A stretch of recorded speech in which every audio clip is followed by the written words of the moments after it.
And hundreds marooned in Big Pond, Old Harbour, St. Catherine are desperately seeking a lifeline. This as floodwaters have devastated their homes. Kelisha Williams has their story. A community submerged. Me never sleep. Like from 7 o'clock, me get a little dose and then me feel it start dropping on my face and then me get up. Me get up at pure water. This is Big Pond in Old Harbour, St. Catherine. As the name suggests, the pond in the community overflowed its bank on Sunday and flooded homes and farmlands. I no money me a seek. I seek help. Right now, house underwater, me animal at stake. Andrea Bennett said she and her 2 daughters had to seek refuge with friends, with only the clothes on their backs. Me just come through the bush and see if me get down at the wall of see if me get anything for the kids them. No. Next door me have to go for get clothes. And the other little one can't get to come because she don't have nothing to wear.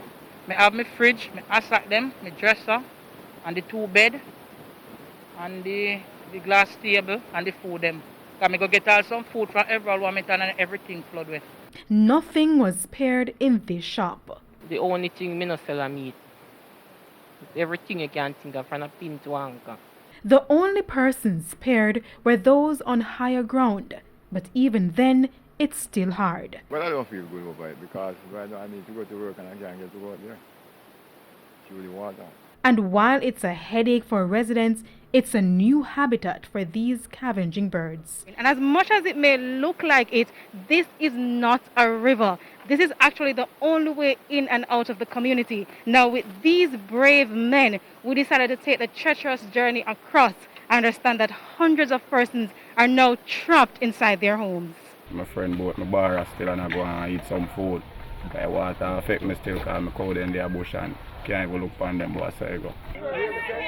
The boat operators have been out since 5 o'clock Monday morning, taking residents from here to here. Each trip takes about 15 minutes and a lot of manpower. Even boarding and departing the small boat was a challenge of its own. Well, I make about 6 trips, you know. Because now all heap of people that travel because due to the sickness.